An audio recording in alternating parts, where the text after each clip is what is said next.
I'm gonna walk up to you and hand you a CD. Good evening, how you doing?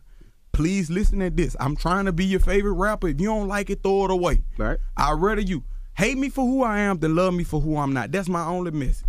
What up, guys? It's your boy Quake, and I'm finally back to my regular scheduled programming. After doing the 50 Cent versus Ja Rule video, it took well over 2 months to get that done, and I simply couldn't focus on other videos and the other video series that I have. Plus, I like to focus on those videos individually, not do any other videos while I'm doing those videos because they take a lot of time and a lot of research. As you guys saw, the documentary was well over 2 hours and 30 minutes. Now, finally, here's a new episode of The Rise Of, where we focus on newer artists that are rising in their career, that are reaching their prime. And this one is amazing to me. He's one of my favorite newer artists. And I know a lot of people are going to say he's not a newer artist. I know he's been around for a while now, but he's only released one studio album that's officially been in stores. So he's had a lot of mixtapes. He's had to grind a lot to get where he's at right now. And as you can tell by the video title, I'm talking about the rise of Kevin Gates. Kevin. They ask me if I'm lying. I say really, really. I'm really on my mind. I say really, really. Make them believe, I made them believe. A lyrical songwriter and he could. I get it out the mud. Oh, watch out, break my wrist. Make that water whip. Stretch it out and flip. I'm all up on my chill. I get it out the Turn up in 2 seconds. Sound down. Get it with music or coke when I'm stretching. And you be fountain look under neon lights. Fluorescent body paint while under neon lights. Let me get you the sound out. Loud and heat. But say my name. Loud and clear. Kevin Gates is someone who's very diverse and unique. That's why I really love his music, because every time he releases a new project, you can expect something totally new in sound. And when you look at him, you expect a totally different person than when you hear him in interviews. His interviews are some of the most watched interviews for a rapper. I mean, they generate roughly from 200,000 to 2 million to 3 million views per interview. And there's a reason why, because he's very, very open about who he is. He speaks his mind in interviews. The interviewer doesn't even have to ask much questions, which I love because that's more of a conversation instead of an interview. With speaking his mind in interviews, there's positives and there's negatives, and I feel like his interviews are the things that have sort of overshadowed his music. He hasn't gotten the respect that he deserves for his music because of the things he said in interviews and the things he said and done on social media. Kevin Gates was born on February 5th, 1986 in Baton Rouge, Louisiana. Kevin Gates had a hard time growing up. When he was young, his mom was in and out of doing drugs. He had never met his father at that time, so he spent a lot of his time at his grandparents' house. While at his grandparents' house, he had some cheap recording equipment where he could mess around with music for the first time. At the age of 12 is when he first started messing around with music, but he wasn't really taking it too serious at that time. At the age of 13 is when things would change forever for Kevin Gates. He was first arrested at the age of 13 for being in the passenger seat of a stolen car. When he got arrested and they took him to juvenile detention, he saw that prison really wasn't something that scares him at all, and he says that if the cops would have just pulled up to the prison and just showed him where he would have ended up instead of actually getting him arrested and in there, he would have been a totally different person and he would have never done the things that he'd done. But since he went in prison and saw that it wasn't anything bad, it took the fear of prison out of him. He saw it, he experienced it, he wasn't scared anymore to go to prison. So this is what sparked him to do more illegal things like sell drugs. Like I say, the first time I ever got arrested or went to jail, I was 13 years of age. And, you know, like I say, if they would have just pulled up to the jail and left me in the police car and never took me inside and just took me back home, I don't think I'd ever did anything else again, you know. But what it did was, by me going into jail at such a young age, all it did was criminalize me in a sense, you know. It kind of speared me in the wrong direction after getting there, settling in, and this it, You know, it took the fear of jail away from me.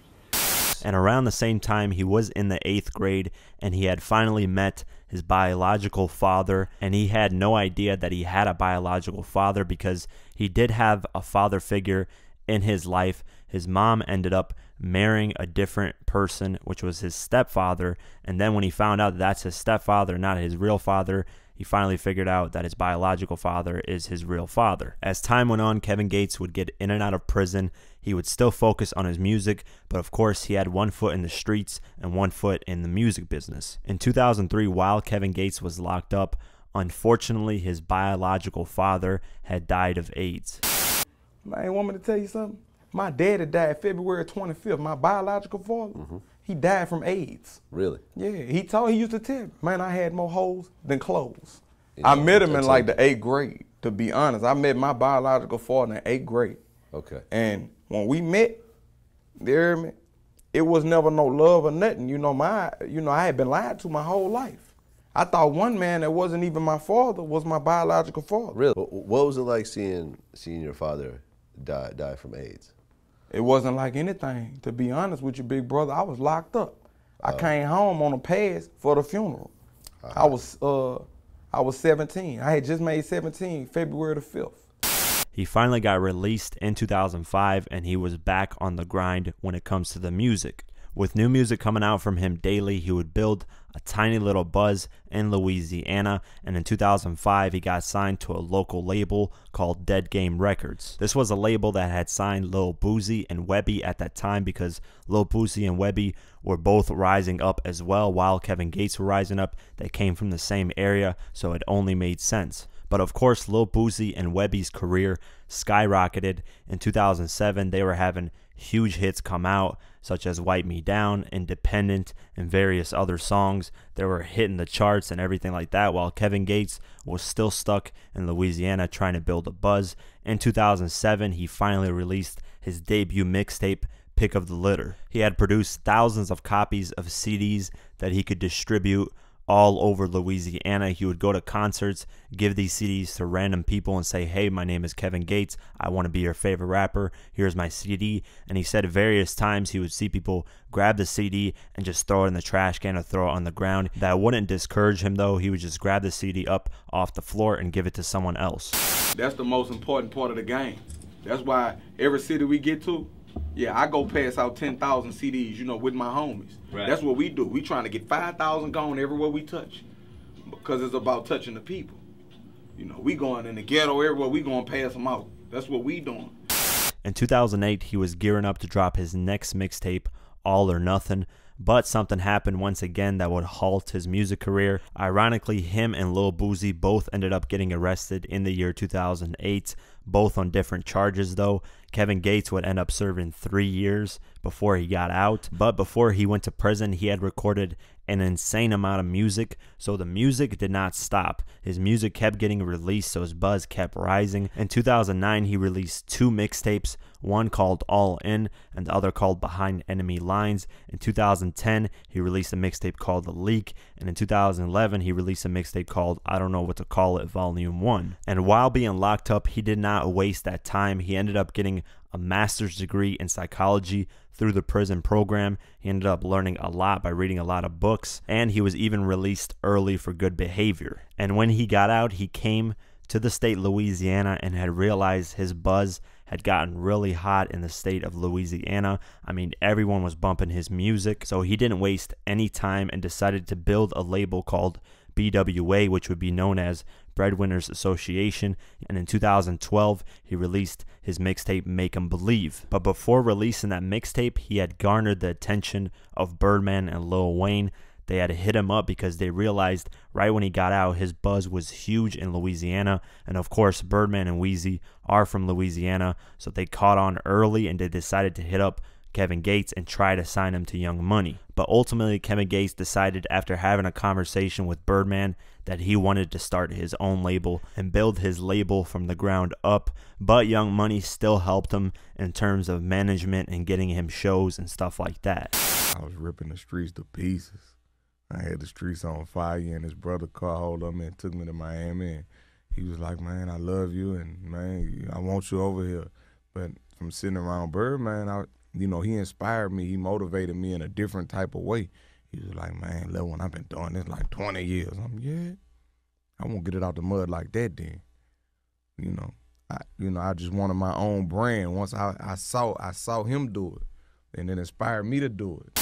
In the same year of 2012, he followed up that mixtape with another mixtape called In the Meantime, and this just grew his buzz even more. In 2013 is when Kevin Gates really started to see success. In 2013, he released his mixtape, The Luca Brasi Story, and this mixtape finally got him attention outside of Louisiana. Various hip-hop websites and review sites gave this mixtape amazing reviews. Rolling Stone even named it a top 20 mixtape of 2013, and because of the success of this mixtape, he landed a distribution deal with Atlantic Records. And rightfully so, because this is one of my favorite mixtapes from Kevin Gates. If you haven't heard the Luca Brasi Story, the first one, go ahead and check it out. Some of my favorite tracks are Neon Lights and Marshall Mathers, especially Marshall Mathers. I really, really love that song. That song's helped me get through a lot of things, so definitely check out that mixtape if you get the chance. In the same year, after landing the distribution deal with Atlantic Records,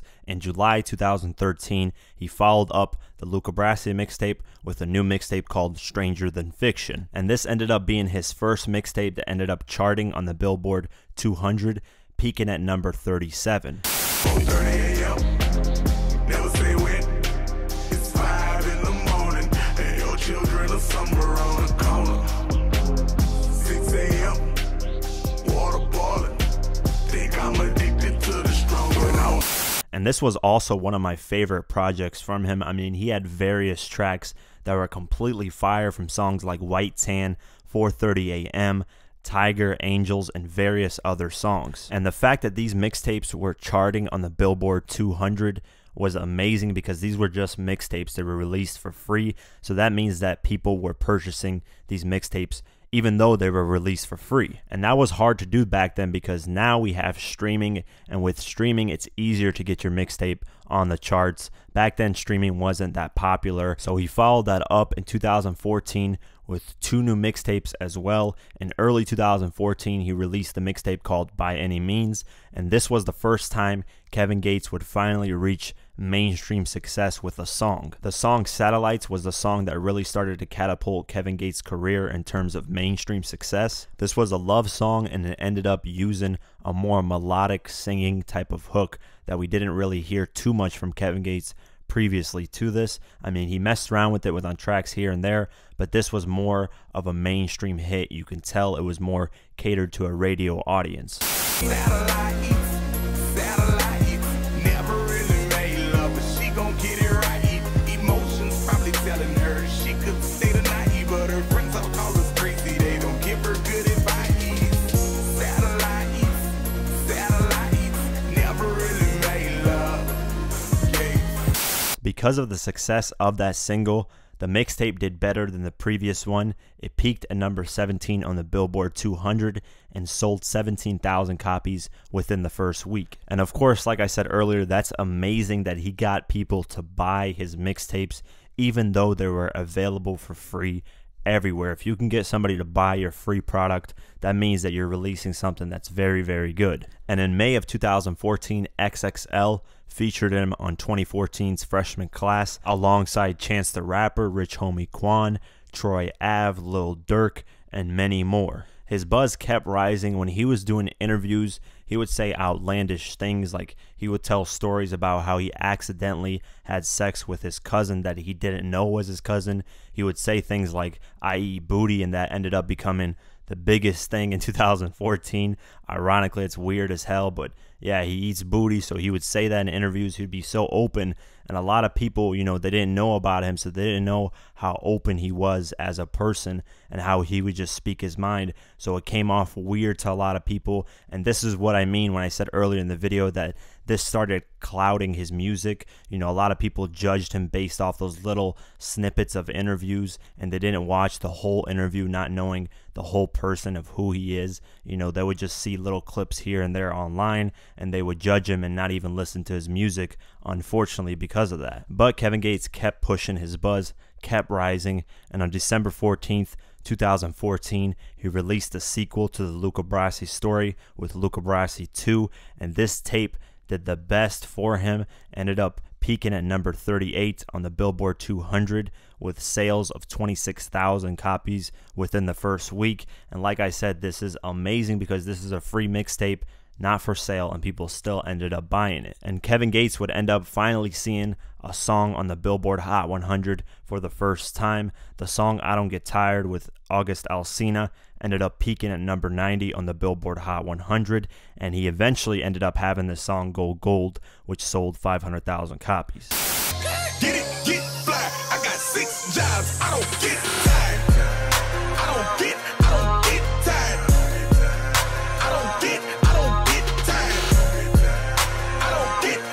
get tired. Get it, get fly. I got 6 jobs. I don't get tired. And this is another project that I absolutely love from Kevin Gates. And I know I keep saying this, but man, this guy's music is amazing. So if you want to go check out his music, this is another mixtape you need to check out. From tracks like Out the Mud, I Don't Get Tired, to In Your Feelings, to Perfect Imperfection, and various other ones. Man, go ahead and check it out. I'm not joking around when I say this is completely fire. After having more mainstream success with the Luca Brasi 2 project and having a song go gold, Atlantic Records felt that it was finally time for him to release his debut album. However, in 2015, he wasn't ready to release his album. He had planned it for late 2015, but that never happened. Instead, he released a 7-track project called Murder for Hire just to feed the streets in the meantime while he was working on his album.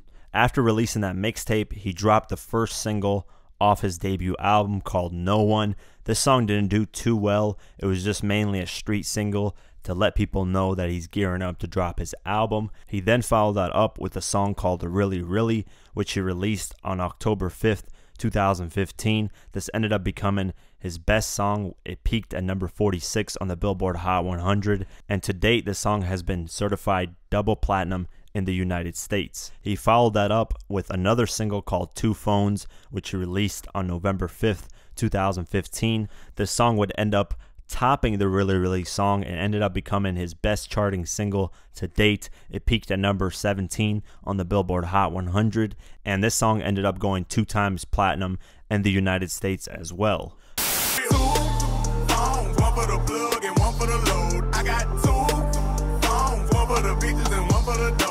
Think I need 2 more. Line popping, I'm ring, ring, ringing. Count money while it ring, ring, ringing. Trap jumping, I'm ring, ring, ringing.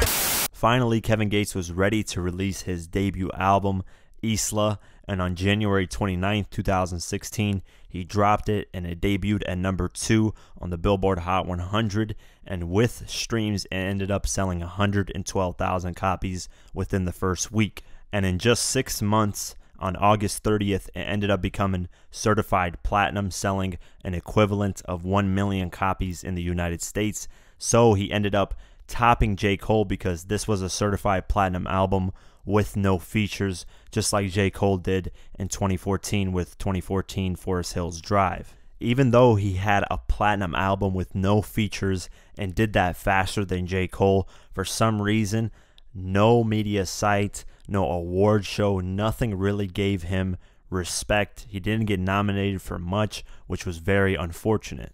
After releasing that debut album, Kevin Gates was ready to drop his second album, Kaza, but the label wasn't letting him do it. They wanted to keep promoting the album, so instead, on May 2016, he dropped the sequel to Murder for Hire with Murder for Hire 2. As months went on, Kevin Gates ended up finding himself in more trouble with the law. He ended up kicking a fan in summer of 2015 in Lakeland, Florida. In October 26, 2016, he was convicted of that charge and sentenced to 180 days in jail. Now, that wasn't a lot of time, but in 2017, Kevin Gates was unlucky again and was sentenced to a 30-month prison sentence in Illinois correction facility for gun charges stemming from a 2013 incident. And a lot of people were assuming that he was going to serve that full time, but thankfully he didn't. And while being locked up in 2017, he hadn't released any new music, so his wife Dreka decided to release the sequel to the By Any Means project and decided to drop By Any Means 2 on September 22nd, 2017. And when this mixtape released, it showed that a lot of people were still interested in Kevin Gates' music, because the mixtape ended up debuting at number 4 on the Billboard 200, and within the first week it sold 55,000 copies, which was half of what his debut album sold within the first week, which was amazing numbers because they didn't promote this mixtape at all. They didn't have any singles, any radio singles, they didn't have any music videos until later on, and of course in those music videos Kevin Gates wasn't there. I'm not a human being, and I came up from nothing, just imagine that. Now I got my own, just imagine that. Try to take it from me, I ain't got it back. I lost day ones, just imagine that. I'm feeling like it's all on me. Soon as they fall, they gon' call on me. I remember when they used to talk about me. These days, now I got it all, just imagine that. Like, I remember. And this was also one of my favorite projects as well. And I know I keep sounding like a broken record saying that, but that's just Kevin Gates music for me. I mean, with songs like No Love, Had To, GOMD, What If, and the song Why I, Imagine That as well. All those songs were amazing, and I wish it would have gotten the push and promotion that it needed if Kevin Gates was out. And finally, Kevin Gates got released on parole on January 10th, 2018. Since his release, there's only been one video of him being seen out and about. He hasn't been doing anything on social media. Only a few shows have been announced just recently of where he's performing. He's been very low-key just working on music, and that just makes me way more hyped up because I can't wait to hear what he has cooking. And I believe that second album, Kaza, is going to be completely fire. Hopefully it's his year this year, because in 2016 he had a massive year. He was the second best selling hip-hop artist, right behind Drake with his album On Views. So of course he had an amazing year in 2016, but I hope in 2018 he completely dominates. But that's it for this video and this episode of The Rise Of. I hope you guys enjoyed it. If you're a Kevin Gates fan, go ahead and comment below with your favorite songs or your favorite project from him. Like I said, I've listed all the projects I like the Luca Brasi series, the By Any Means series, the Stranger Than Fiction mixtape, and various other projects. I mean, this guy's delivered quality content year in and year out. And he continues to push his sound when it comes to his music. He keeps delivering something new every single year, which is hard for any artist to do. So he's definitely someone that I can see standing the test of time and being someone that's going to be one of our greats in hip-hop. So that's it for this episode. If you want to support this channel, go ahead and go on patreon.com/diverse mentality. You can support this channel for $1 a month or more if you want to. I truly appreciate it if you do. Thank you to those people continually supporting me on YouTube and on patreon.com. With that being said, leave a comment below, like, share, and definitely subscribe. I do videos like this daily on hip hop news, who changed the music industry, and much more. So definitely subscribe. Follow me on Twitter and on Instagram @QuakeGW. Like us on Facebook, and I'll see you guys in the next one. Peace.